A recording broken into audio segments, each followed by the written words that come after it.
ನಮ್ಮ ಕರ್ನಾಟಕ ಇರಾನಿ ಟ್ರೋಫಿ ಭಾರತಕ್ಕೆ ಆಡುವ ಹಂತಕ್ಕೆ ಬಂದಿದ್ದಂತಹ PV ಶಶಿಕಾಂತ್ ಅವರು, ಕರ್ನಾಟಕದ ನಾಯಕರು, ಇಲ್ಲಿಯ ವಿದ್ಯಾರ್ಥಿ ಅವರು PV ಶಶಿಕಾಂತ್ ಅವರು, PV ಮೋಹನ್ ತಮ್ಮ. ಆ ಬಳಿಕ ಇಲ್ಲಿ ಮೊದಲ ರಣಜಿ ಟ್ರೋಫಿ ನಡೆದು ಇವತ್ತಿಗೆ 58 ವರ್ಷ ನಡೆಯಿತು. ಇಲ್ಲಿ ಮೊದಲ ರಣಜಿ ಟ್ರೋಫಿ ಮಂಗಳೂರಿನಲ್ಲಿ ನಡೆದು 58 ವರ್ಷ. ಆಗ ಮಂಗಳೂರಿನ ನೆಹರು ಮೈದಾನಲ್ಲಿ, ಕೇಂದ್ರ ಮೈದಾನ ಇಲ್ಲಿ ಅಲ್ಲಿ ನಡೆಯಿತು. ಅಲ್ಲಿ ಯಾಕೆ ಆ ಪಂದ್ಯ ಕರ್ನಾಟಕ ವರ್ಸಸ್ ಕೇರಳ, ಆಗ ಮೈಸೂರು ರಾಜ್ಯ, ಅದರಲ್ಲಿ ಆಡಿದ ನಮ್ಮ ಮಂಗಳೂರಿನ ರಘುನಾಥರಾವ್ ಅವರು ಮೊದಲ ಪಂದ್ಯದಲ್ಲಿ ಶತಕ ಬಾರಿಸಿ ಪಂದ್ಯ ಗೆಲ್ಲಿಸಿಕೊಟ್ಟಂತ ಕೀರ್ತಿ ಮಂಗಳೂರಿನ ಬ್ಯಾಟ್ಸ್ಮನ್. ಅವರ ಮಗ ಯಾರು ಗೊತ್ತಾ? ಸುನೀಲ್ ರಾವ್, ಪ್ರಾವಿಡೆಂಟ್ ಫಂಡ್ ಅಲ್ಲಿ ಇದ್ದಾರೆ, ಅಥ್ಲೆಟ್. ಅವರು ಈ ಪಂದ್ಯ ಆಡಿದ್ರು, ಕರ್ನಾಟಕ ಗೆದ್ದಿತ್ತು. 1976ರಲ್ಲಿ ಉಡುಪಿಯಲ್ಲಿ ಕರ್ನಾಟಕ ವರ್ಸಸ್ ಆಂಧ್ರ ಪ್ರದೇಶ ರಣಜಿ ಟ್ರೋಫಿ ಪಂದ್ಯ ನಡೆಯಿತು, ಬ್ರಜೇಶ್ ಪಟೇಲ್ ಅಂತ ಅವರಿಗೆ. ಇಲ್ಲಿ ನಿಮಗೆ ಉಲ್ಲೇಖ ಏನು ಅಂದ್ರೆ, ಅದು ಎರಡೂ ನಡೆದದ್ದು ಮ್ಯಾಟಿಂಗ್ ವಿಕೆಟ್ ಅಲ್ಲಿ, ಟರ್ಫ್ ಇರಲಿಲ್ಲ. ಮ್ಯಾಟಿಂಗ್ ವಿಕೆಟ್ ಮಾತ್ರ ಈಗಲೂ ಅಲ್ಲಿ ನೆಹರು ಮೈದಾನಲ್ಲಿ ಆಡ್ತಾರಲ್ಲ, ಅದು ಮ್ಯಾಟಿಂಗ್ ವಿಕೆಟ್, ಟರ್ಫ್ ವಿಕೆಟ್ ಅಲ್ಲ. ಟರ್ಫ್ ವಿಕೆಟ್ ಇಲ್ಲದೆ ಪಂದ್ಯಾವಳಿ ನಡೆಯುವುದಿಲ್ಲ. ಟರ್ಫ್ ನಮ್ಮಲ್ಲಿ ಇರುವಂತದ್ದು ಈಗ ಸುರತ್ಕಲಲ್ಲಿ ಮಾತ್ರ. ಆದ್ರಿಂದ ಇಂತಹ ಒಂದು ವ್ಯವಸ್ಥೆ ನಮ್ಮಲ್ಲಿ ಆಗಲಿ ಸರ್. ನೀವು ಇಷ್ಟೆಲ್ಲ ಕೆಲಸ ಮಾಡಿದ್ದೀರಿ.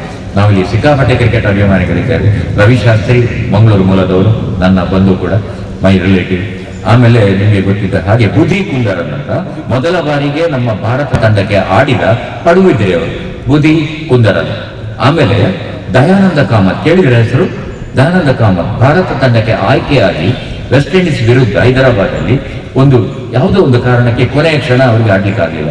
ಬೇರೆ ಬೇಡ, ಇನ್ನೂ ಕೆಳಕ್ಕೆ ಬರೋಣ. ಜಯಂತ ಶೆಟ್ಟಿ, ನಿವೃತ್ತ SP ಅವರು ಕರ್ನಾಟಕ ತಂಡಕ್ಕೆ ಹುಬ್ಬಳ್ಳಿಯ ವಿರುದ್ಧ ಹುಬ್ಬಳ್ಳಿಯಲ್ಲಿ ರಣಜಿ ಟ್ರೋಫಿ ಪಂದ್ಯಕ್ಕೆ 14ಕ್ಕೆ ಸಿಲೆಕ್ಟ್ ಆದ ಆಟಗಾರ. ಕೊನೆಯ 11ಕ್ಕೆ ಸಿಗಲಿಲ್ಲ, ಅವರು 14ಕ್ಕೆ ಸಿಕ್ಕಿದಂತ ಆಟಗಾರ. ಆ ನಂತರ ನಮ್ಮ ಈಗ ಕಾಮೆಂಟ್ರಿ ಮಾಡ್ತಾರಲ್ಲ ಸಂಜಯ್ ಮಾಂಜರೇಕರ್ ಅವರ ತಾಯಿ ಎಮ್ಮೆಕೆರೆ ಅವರು. ಸಂಜಯ್ ತಾಯಿ ಎಮ್ಮೆಕೆರೆ, ತಂದೆ ಭಾರತದ ದೊಡ್ಡ ಪ್ಲೇಯರ್ ವಿಜಯ್ ಮಾಂಜರೇಕರ್ ಅವ್ರು ನಮ್ಮ ಮಂಗಳೂರಿನ ಹುಡುಗಿಯನ್ನು ಮದುವೆ. ಅವರ ಪುತ್ರ ಈ ಸಂಜಯ್ ಮಾಂಜರೇಕರ್. ಅನಿಲ್ ಕುಂಬ್ಳೆ ಅವರ ಮೂಲದವರೆಲ್ಲ ನಮ್ಮ ಕುಂಬ್ಳೆ ಅವರು. ನೋಡಿ ಒಂದು ತಾರಾಗಣ ಹೇಗಿದೆ ಅಂತ ನೋಡಿ. ಆ ನಂತರ ನಮ್ಮ ನೆಹರು ಮೈದಾನ ನಿಜವಾದ ಹೆಸರು ಕೇಂದ್ರ ಮೈದಾನ.